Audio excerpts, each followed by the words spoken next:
나는 밀리터리 덕후다. 본격 밀리터리 팟캐스트 밀떡을 시작합니다. 정치랑 함께 경례 밀떡.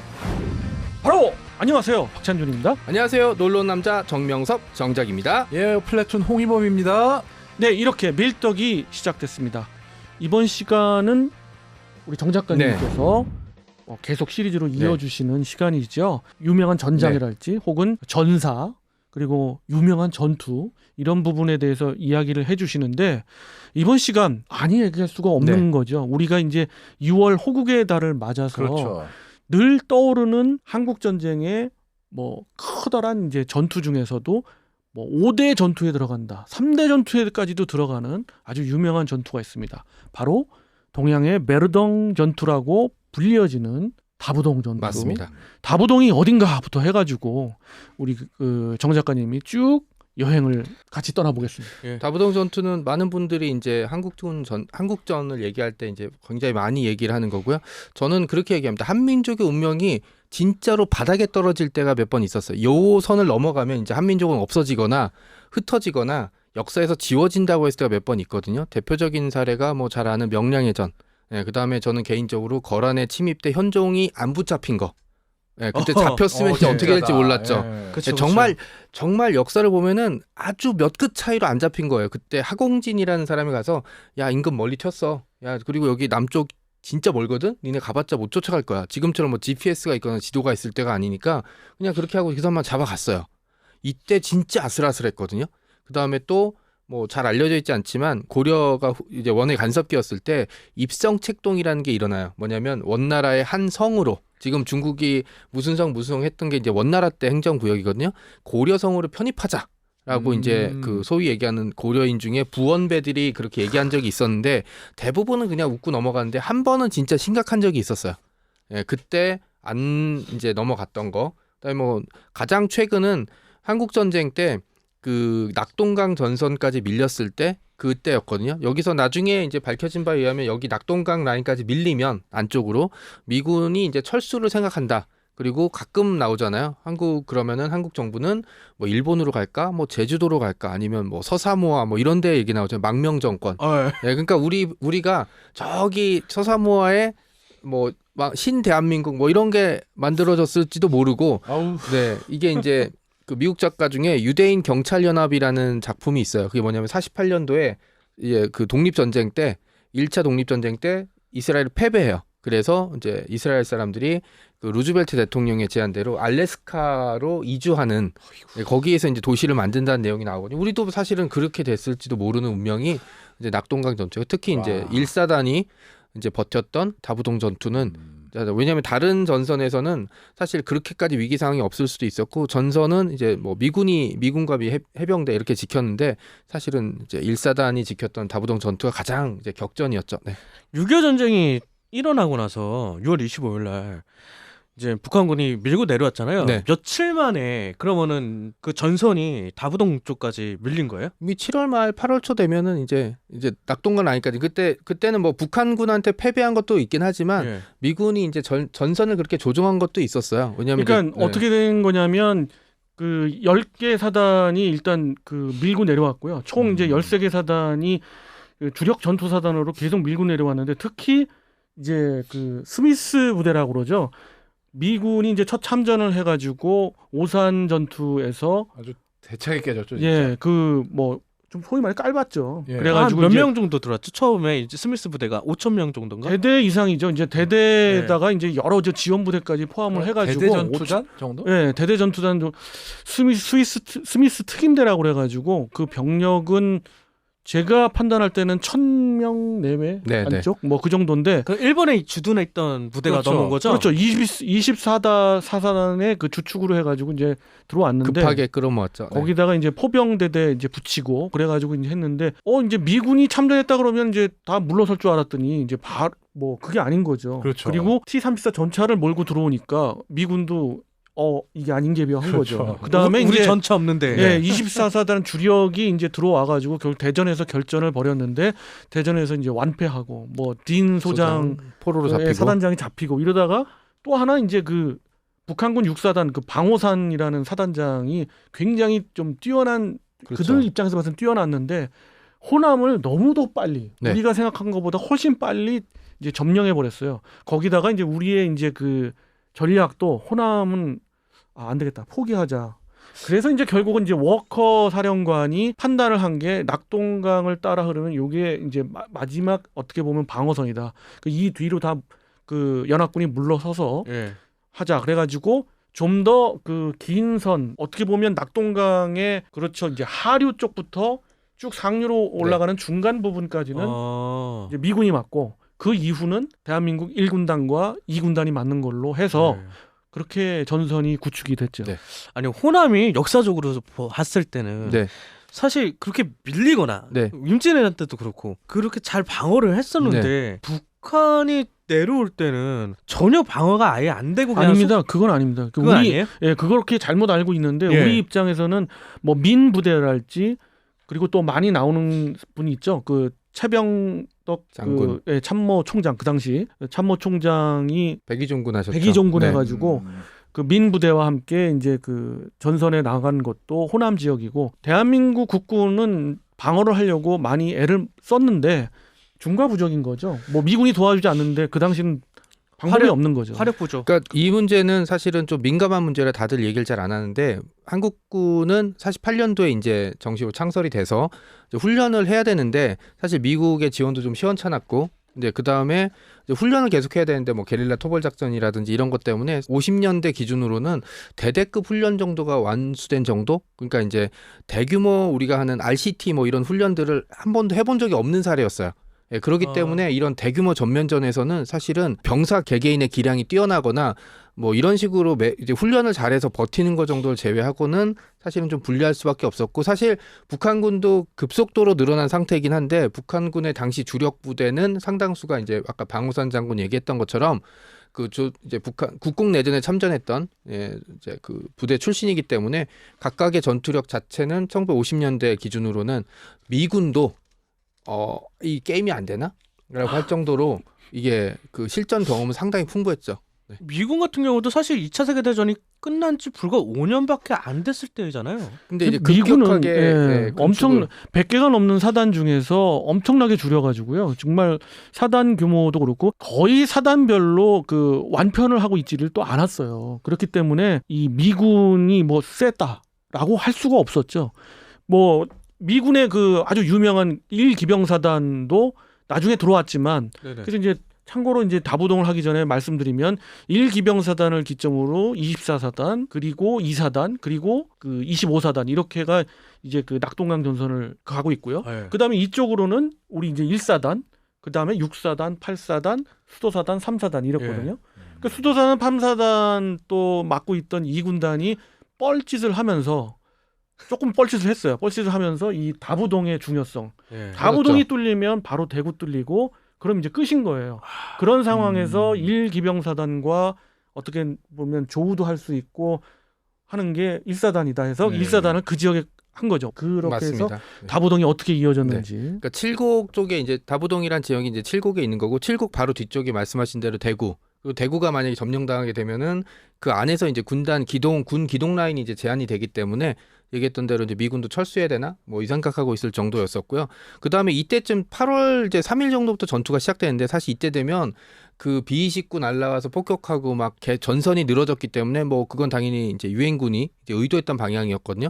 그렇기 때문에 북한군도 공세 종말점에 거의 다다랐고요. 실제로 이 전선을 보게 되면 당시에는 북한군보다 유엔군 숫자가 어떻게 보면 더 많았어요. 그럼에도 불구하고 8월 내내 뭐 8월 15일 날 뭐 부산을 점령하는 둥 뭐 9월 되기 전에 끝낸다는 둥 이런 얘기를 그 계속 김일성이 할 수 있었던 이유는 뭐냐면 공세 주도권을 가지고 있었던 거거든요. 공격의 장점이 여러 가지가 있는데 그 중에 하나는 골라 팰 수가 있다는 거예요. 우리 속담 있죠. 10명의 사람이 도둑 한 명 못 맞는다. 그렇죠. 왜냐하면 도둑은 한 명인데 어디로 올지 모르니까 대문도 지켜야 돼, 담장도 그렇죠. 지켜야 돼, 예. 창문도 지켜야 돼 이렇게 돼. 그러니까 도둑은 쓱 봤다가 저기 창문에 지키는 사람 없어. 담장 넘어서 창문으로 갔는데 창문에 누가 있으면 뭐 그냥 딴데 가지 뭐. 딴 데 그렇죠. 가지 뭐 네. 하거나 아니면 돌아갔다가 다시 와도 돼요. 근데 그 집을 지키고 10명은 밤새 지키고 있어야 돼요. 그렇죠. 네, 어디로 올지 모르니까. 그리고 정 안 되면 도둑은 그 10명 중에 제일 만만한 사람 하나를 붙잡아서 패고 들어갈 수도 있는 그렇죠. 거고. 네. 그래서 펜대가 바로 이제 대한민국 국군을 노린 거죠. 왜냐하면 미군은 뭐 상대적으로 공중 지원이라든지 포격이라든지 이런 게 좀 더 강하고 특히 여기처럼 그 강을 이제 경계로 해서 지키게 되면은 사실 이런 그 지원 화력이라든지 공중 우세가 굉장히 큰 장점을 발휘하는데 국군은 아직 거기까지는 그런 부분에서 장점을 발휘할 수 없었기 때문에 예 그리고 이제 또 사실 부산을 점령할 때 가장 빠른 라인이 어딘가 생각을 해보면 당시 지도상으로 보면 대구 찍고 밀양 가고 네 그렇게 내려가면 되거든요. 그래서 이제 북한군이 낙동강에 흐르는 곳 중에서 얕은 데를 찾아서 네. 그렇죠. 계속 들어오려고 했다고. 그렇죠. 예. 거기가 이제 해평리 정도였었는데 이제 모래밭으로 이제 도강을 하려고 했죠. 왜냐하면 이제 낙동강 전체가 수심이 다 깊은 게 아니라 굴곡진대나 이런 데 보면은 이제 소위 얘기하는 도하나 도섭이 가능한 데가 있거든요. 그리고 이제 여기에 이제 인민군은 그 생각만 했을 거야. 야 전차만 몇 대 보내. 전차만 몇 대 올려보내서 뚫으면 끝나. 라고 생각하는 거 있잖아요. 그러니까 이제 딴 데가 다 만시창이가 돼도 한 군데만 집중해서 뚫으면 된다고 생각을 할 실제로 거였고 그때까지만 네. 해도 전차로 일단 방어선을 뚫고 나면 대부분 방어선이 와해돼서 무너지는 걸 봤으니까. 그 2차 세계 대전 때 독일이 그랬던 것처럼 뭐 당장 서울부터 시작해가지고 쭉쭉 6.25 내내 거의 그랬거든요. 낙동강까지. 예. 전차가 일단 뚫고 들어가면은 미군이든 국군이든 그냥 전차가 뚫고 들어가는 순간 무너졌으니까 거의. 현재상 그 두 개의 전차연대를 주력으로 이제 전선으로 밀었는데 그 중에서도 뭐 서울을 함락한 네. 그래서 뭐 류경수 땅크 사단이라는 네, 게 바로 그렇죠. 그거죠. 그러니까 그 당시는 이제 땅크 여단이었는데 여단으로 승격시켜버리고 연대를 그래가지고 이제 계속 밀고 들어왔는데 말씀하신 거를 그 전략적으로 보면 Y선이라고 해요. 네. 이 미군을 위시한 그 연합군 쪽에서 그 중시했던 Y 방어선인데 그것의 아주 중심 부분을 1사단이 방어하라고 그렇죠. 그래가지고 내려보낸 게 방금 아까 말씀드렸던 그 지역인데 그 지역을 가봤더니 벌써 북한군이 점령하고 있었어요. 그렇죠. 네. 그러니까 그게 어떻게 바로- 보면 그게 바로 유명한 유악산, 네. 수암산. 네. 그러니까 어떻게 보면은 낙동강 전선을 사수했다라는 얘기는 사전적으로는 살짝 틀릴 수 있어요. 왜냐하면 여러 번 그렇죠. 돌파당했기 때문에. 우리가 오히려 네. 우리가 이제 밀고 밀렸지만은 네, 네. 우리가 수세에 몰려서 우리가 먼저 공격을 한 거나 마찬가지예요. 그러니까 아. 어떻게 보면은 낙동강을 돌파했어요. 예. 인민군은. 그리고 아까 했던 유악산 여기 어디냐면은 내려다 보이는 데예요. 그렇기 때문에 다른 전투 같았으면 후퇴했겠죠. 네, 그런데 여기서는 더 이상 후퇴할 데가 없는 거예요. 밀리면 끝이니까. 여기서 밀려나면 이제 대구 뺏기는 거고, 그럼 이제 그렇죠. 전선이 쪼개지는 거기 때문에 이때 되면 미군이 우리 철수할게 이래도 할 말이 없을 상황이 된 거죠. 그러니까 이제 이런 여기는 이제 뒤가 없다. 그런데 예. 1사단 전체가 반격에 나서게 됐고요. 사실 이제 그 52년 3년부터 나왔던 고지전이 이제 첫 번째로 재현됐던 곳이 바로 이 다부동의 어떻게 보면 유학산이고 그렇죠. 그렇죠. 그래서 이곳을 동양의 베르댕이라고 예. 불렀어요. 그래서 거기가 민둥산이 됐다고. 네. 포를 하도 쏴대가지고. 그러니까 여기서 인민군 굉장히 당황했을 거예요. 딴 데는 전선을 돌파해서 고지를 점령하면 알아서 후퇴했거든요. 예. 미군도 그렇고 한국도 그렇고 여기서는 근데 반대로 역습에 나왔어요. 근데 여기서만큼은 그 지휘관과 그 1사단이죠. 1사단 그 병사들의 혼연일체가 좀 된 것 같아요. 뭐 지휘관도 지휘관 나름대로 뭐 앞서서 전선에서 앞서서 물론 자선에도 있지만은 뭐 이야기를 했고 또 앞서 돌격도 사단장이 돌격하는데 네. 뭐 이런 것도 있고 그리고 여기서 밀리면 끝이다라는 그런 어떤 각오가 있었고 또 하나는 우리나라 국군 중에서 5개 사단이 방어를 하고 있지만 5개 사단 중에서도 아주 완편을 하고 있던 사단은 딱 2개 사단밖에 없었어요. 바로 1사단하고 옆에 있던 6사단인데 다부동 전투가 1사단의 그 승전이긴 하지만 사실 그 6사단의 한계 연대가 보강이 될 정도로 그렇죠. 이 부분이 굉장히 중요했어요. 뚫리면 큰일 나니까. 제가 1사단 출신이거든요. 그렇습니까? 전지.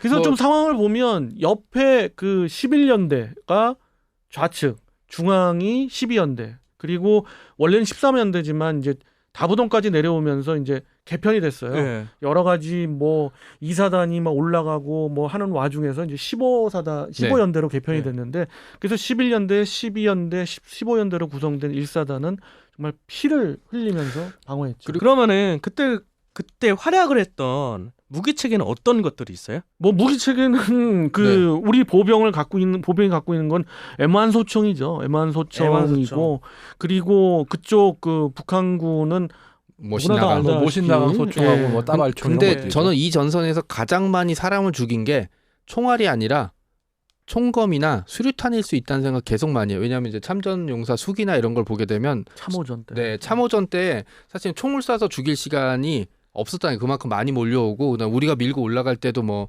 아래에서 위로 쏘면 잘 안 맞잖아요. 그러니까 예. 북한군도 그냥 총 쏘기보다는 수류탄을 던지는 게 되게 많았고 예. 우리도 마찬가지였고 참호 안에 들어가게 되면 사실 총을 쏠 틈이 없었기 때문에 예. 총검으로 네. 그리고 또 박격포라든가 그렇죠. 포병 지원하기 워낙 많으니까 실제로 사상자 비율은 그렇죠. 포격에 의한 게 더 많을 거예요 아무래도. 포격 같은 경우는 포격전이 그때 당시 예, 있었긴 있었지만은 예. 포격전보다는 그것보다는 뭐 말한 대로 참호전 그러니까 그렇죠. 돌격 그래가지고 이제 총검끼리 그렇죠. 이제 맞부딪히는 예. 피와 피가 맞부딪히고 살과 백병전이 살이 많이 일어났죠. 예, 그런 전장이었어요. 그다음에 또 항공 지원도 많이 있어서 뭐 그 소위 얘기하는 융단 폭격 같은 경우도 이 일대에 집중이 됐기 예. 때문에 사실 북한군 공세를 누그러뜨리는데 큰 역할을 했죠. 네. 아까도 이제 탱크 얘기를 했었지만 그 탱크도 항공 지원으로 보통 많이 잡았나요?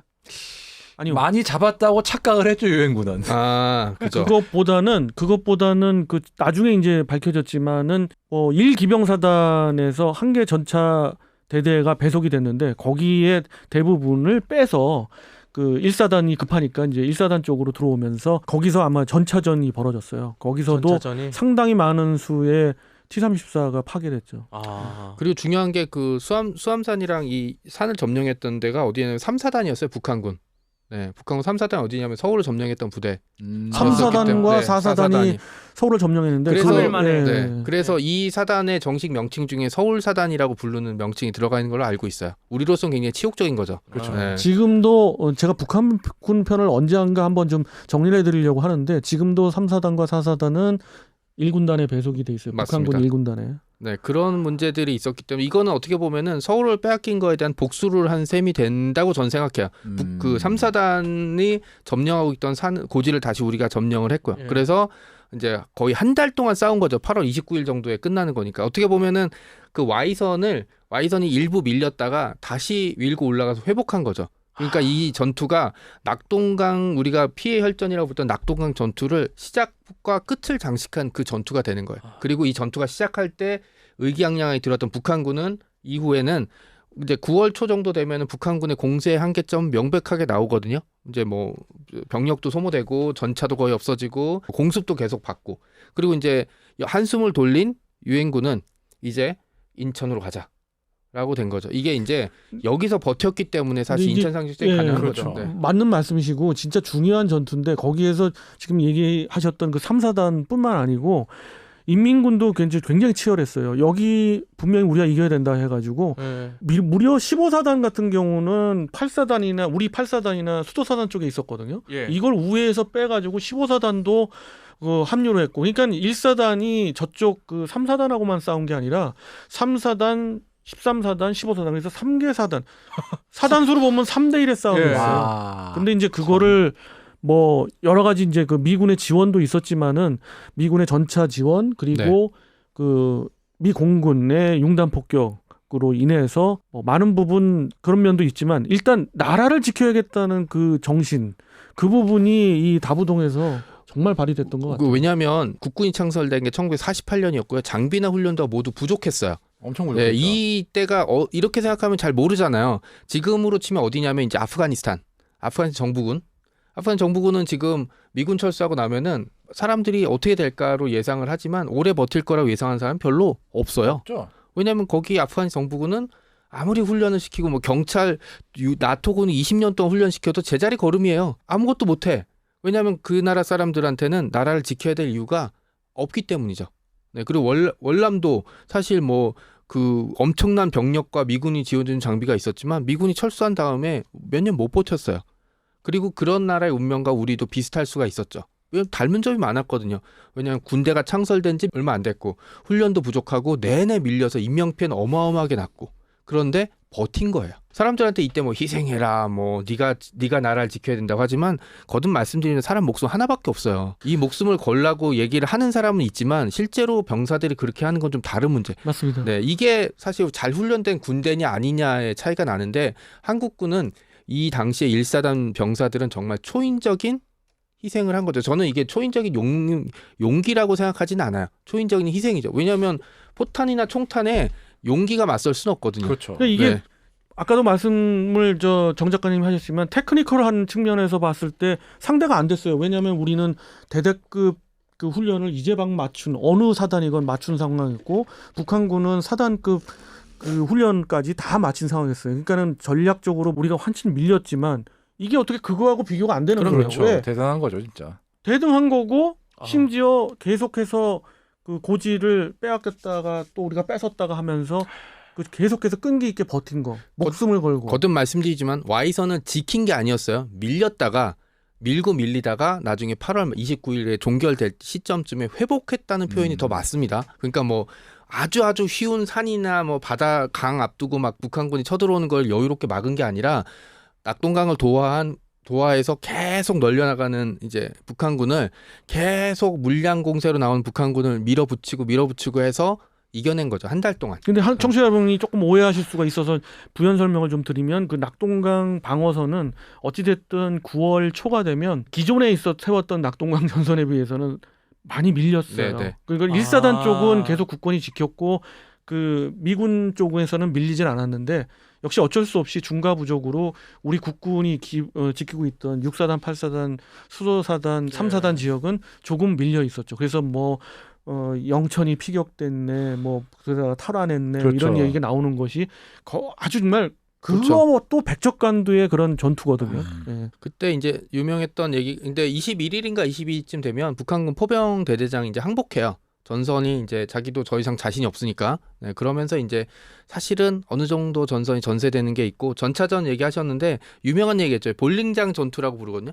야간전 할 때 이렇게 그 예광탄이 훅 날아가서 이제 볼링핀 맞추듯이 뭔가 맞추고 튕겨나간다고 해서 이제 볼링장 전투라고 부르고 있고요. 다부동 전투는 최근에 이제 국군에서 계속 그 행사를 하고 있죠. 그렇죠. 네, 행사를 하고 있고 대한민국군이 이제 존재하고 대한민국뿐만 아니라 이건 한민족이 존재하는 한 영원히 기억해야 될 순간이라고 생각을 합니다. 이게 거듭 말씀드리지만 그 이때 만약에 1사단이 후퇴하거나 이제 전선을 포기하고 물러났다면 우리는 아마 서사모아나 제주도나 일본 어딘가에 태어났는데 그때 우리들의 운명이 지금의 운명과 비교할 때 어땠느냐는 저는 알 것 같아요.